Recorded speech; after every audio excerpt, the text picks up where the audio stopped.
और युवा को लाओ। ये जितने बुढ़े हैं सबको साइड करो। युवा देश की हालात को बदलेगा तो कोई युवा बदलेगा। ये नीतीश कुमार गांजा पीता है, ऐसे गजेरियों को भगाओ। मुसलमान कांग्रेस करते थे, ठीक है, कांग्रेस का सरकार खत्म हो गया, वो गलत काम करा चला गया, उसको क्यों बार बार ला रहे हो? अब तो तुम्हारा मजबूत सरकार है ना, और बार बार तुम कहते हो हिंदूवादी के सरकार है। अभी महाराष्ट्र के अंदर हिंदू को जो मार रहा है, भाषा के बुनियाद पे मार रहा है, भाषा के आधार पे मार रहा है, तुम्हारे मुंह पे टेप लग गया। आपकी सरकार से सवाल नहीं पूछते हो। ये जो पलटू चाचा हैं, उससे बिहार की जो जनता है वो काफी ज्यादा परेशान हो गए। वो बिन पेंती के लोटा है, वो कब इधर लुढ़क जाएगा, कब इधर लुढ़ेगा, कब वो मोदी जी के गोद में आके बैठ जाएंगे, कब लालू के बेटा के गोदी में आके बैठ जाएंगे, उसका कोई गारंटी नहीं है। क्या लग रहा है इस बार बिहार में किसकी सरकार आने वाली है और किन मुद्दों पे आने वाली है? देखो, बिहार में इंडिया गठबंधन की सरकार आएगी। उसका रीजन मैं बताता हूँ। वहाँ की जो जनता है, जो आम जनता है बिहार की, जो बेरोजगारी से परेशान है, सबसे ज्यादा पलायन से परेशान है बिहार की जनता। ये नीतीश कुमार 10 साल से वहाँ सरकार में था, चाहे वो कभी इधर से हो कभी उधर से हो, कुछ कर नहीं पाया। पलायन रुक नहीं रही है। बिहार की जनता दिल्ली में आके ठोकरे खा रही है। 10-10, 12-12 हजार की नौकरी कर रही है, वो भी नहीं मिल रहा। महाराष्ट्र में जा रहा है, वहाँ मार खा रहा है भाषा के नाम पे। तो ये सबसे परेशान है। और महाराष्ट्र में बीजेपी की सरकार है, लेकिन चू नहीं निकल रही इन लोगों की, पलायन रोक नहीं पा रहे हैं। जबकि बिहार की जनता से दिहाड़ी मजदूरी करवाते हैं यहाँ के लोग, दिल्ली के लोग। तो इसीलिए वहाँ की जनता आरजेडी की सरकार, इंडिया गठबंधन की सरकार लाएगी। और ये बीजेपी गठबंधन और ये बलात्कारी पार्टी ऐसी तैसी हो जाएगी कि वो उसका रीजन मैं बताता हूँ। सुनिए, लालू का सरकार में लालू के रिश्तेदार बलात्कार करता था, और वही कांग्रेस सरकार के करवाती थी। कांग्रेस देखिए, ये बलात्कार की बात कर रहे हैं। इन्होंने प्रज्वल रवेन्ना का जीता जागता उदाहरण देखा, जिसके साथ नरेंद्र मोदी गठबंधन करते हैं। उस जनता दल सेकुलर पार्टी के साथ भारतीय जनता पार्टी के लोग गठबंधन करते हैं। अजीत पवार जैसे घोटालेबाजों को अपनी पार्टी में सम्मिलित करके, कुछ दिन पहले वो अजीत पवार घोटालेबाज होते हैं और जब भारतीय जनता पार्टी की गोदी में बैठते हैं तो करप्शन फ्री हो जाते हैं। छगन भुजबल जैसे लोग करप्शन फ्री हो जाते हैं। ये बात कर रहे थे रेपिस्टों की।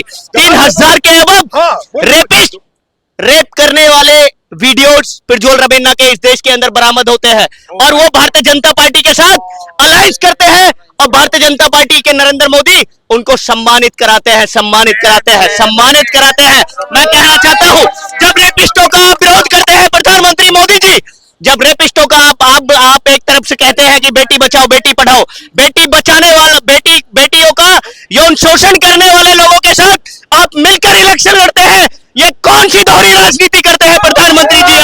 आप कौन सी दोहरी राजनीति करते हैं? ये देश के अंदर दो-रंगी की राजनीति नहीं चलेगी। ये देश के अंदर राजनीति चलेगी, ये देश के अंदर राजनीति चलेगी तो सर्वजन सुखाय सर्वजन हिताय की राजनीति चलेगी। सर्वजन हिताय सर्वजन सुखाय की राजनीति चलेगी। आज देश के अंदर दलितों के नाम पर उनका उत्पीड़न किया जा रहा है, अल्पसंख्यकों के नाम पर उनका उत्पीड़न किया जा रहा है।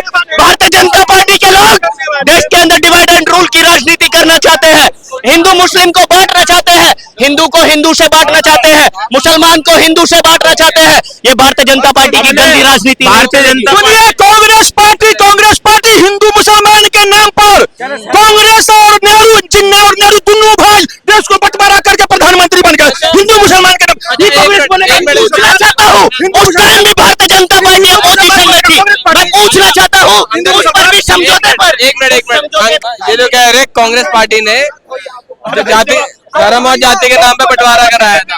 अच्छा सुनिए, आपको है ना 1857 की क्रांति के बारे में पता है? 1857 की क्रांति के बारे में पता है? नहीं पता तो आप मत बोलिए, ठीक है? हमको पता है, बोलिए, जवाब ना दे तो क्या 1857 की क्रांति क्या थी? मंगल पांडे लड़े थे, सब हमको पता। जितना आपको इतिहास आगे पीछे करना है। एक मिनट, ये भाई ने अभी बोला है मुसलमान कांग्रेस करते थे, ठीक है, कांग्रेस का सरकार खत्म हो गया, वो गलत काम करा चला गया, उसको क्यों बार बार ला रहे हो? अब तो तुम्हारा मजबूत सरकार है ना, और बार बार तुम कहते हो हिंदूवादी के सरकार है।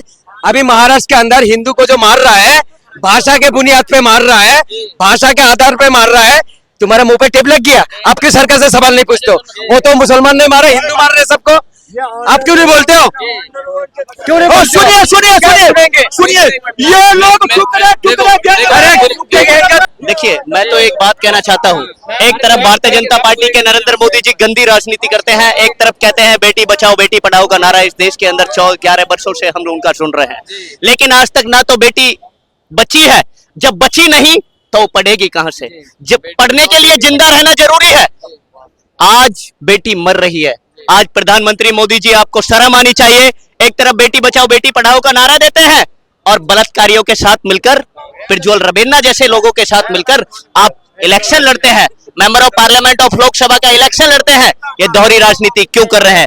मैं कहना चाहता हूं, इस देश के अंदर 2 करोड़ रोजगार की बात प्रधानमंत्री मोदी जी करते थे सत्ता में आने से पहले, 2014 से पहले, लेकिन जब उनकी सत्ता आई तो वो 2 करोड़ रोजगार की बात करने वाले युवाओं के ऊपर लाठी बजाने का काम भारतीय जनता पार्टी के शासनकाल में हमें देखने के लिए मिला। मैं कहना चाहता हूं प्रधानमंत्री मोदी जी, आपने इस देश के अन्नदाता से वायदा किया था और वायदे में क्या कहा था कि आपकी जो न्यूनतम समर्थन मूल्य है, जो खेती होती है, इस देश का अन्नदाता, हम अन्नदाता की इज्जत करते हैं क्योंकि वो जमीन को सींचता है और सींचने के बाद हमारी थाली में भोजन परोसने का काम करता है। लेकिन भारतीय जनता पार्टी के प्रधानमंत्री मोदी जी, आपको वो भी शर्म नहीं आई जिसने आपका पेट को भरने का काम किया।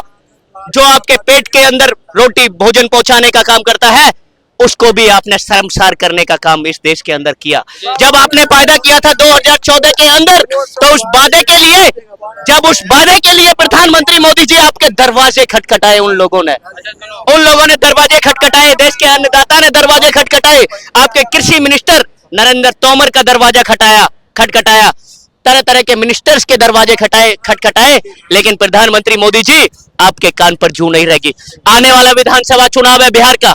मैं कहना चाहता हूं, बिहार के अंदर वो दुबली राजनीति करने वाले नीतीश कुमार, मौके की राजनीति करने वाले नीतीश कुमार के ऊपर से बिहार की जनता का मन हट चुका है और आरजेडी की सरकार आएगी, इंडिया गठबंधन की सरकार आएगी, भारतीय जनता पार्टी पस्त हो जाएगी। जय हिंद। अच्छा, देखिए मैं इनको एक चीज कहना चाहूंगा कि भाई बिहार के अंदर जो सरकार चाहिए वो बंदा ऐसा हो कि भाई धक्कड़ टाइप में, बिल्कुल जैसे कि आप एग्जांपल के तौर पे देख लो केजरीवाल को।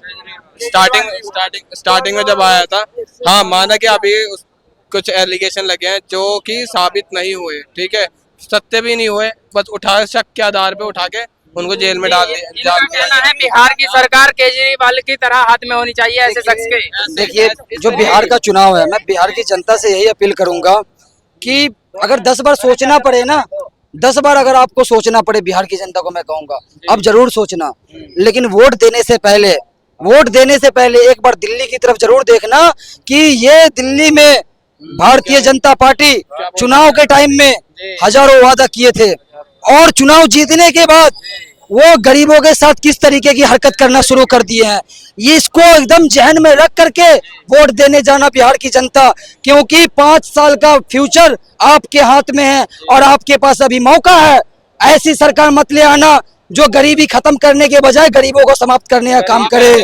बिल्कुल, आप चुनाव वोट देना, ऐसे लोगों को वोट मत देना जो कभी जात के नाम पे, कभी पहनावे के नाम पे, कभी खाने के नाम पे, कभी भाषा के नाम पे समाज को बांटने का काम करती हो। ऐसी सरकार को लाना जो गरीबों को इज्जत देने का। लालू यादव वही लालू यादव है जो गरीबों को पैर में जब चप्पल नहीं होते थे उन्होंने चप्पल पहनाने का काम किया और उन्होंने जमीन पे बैठने के बजाय खाट पे बैठाने का काम किया। ऐसे समाज से भी नेता को लाओ और युवा को लाओ। ये जितने बुढ़े हैं सबको साइड करो। युवा देश की हालात को बदलेगा तो कोई युवा बदलेगा। ये नीतीश कुमार गांजा पीता है, ऐसे गजेरियों को भगाओ, बिल्कुल युवा को लाओ। ये गठबंधन की सरकार 5 से 6 महीने रही थी ना इंडिया, ये क्या बोलते हैं तेजस्वी के साथ में। जब तेजस्वी यादव की सरकार बनी थी, वो डिप्टी सीएम तेजस्वी यादव था, तो उसने कितने लाख नौकरी दे दिया। इस नौकरी को याद रखना। मैं बिहार के युवाओं से भी कहूंगा, ये नौकरी को याद रखना। और जब तेजस्वी की सरकार आएगी तो जितने युवा है, मुझे उससे पूरी उम्मीद है, वो एक युवा है और युवा एक युवा की दर्द को अच्छे से जानता है। ये बुढ़े नहीं जानेंगे और युवा के लिए ये काम करेंगे। इसीलिए सत्ता में लाना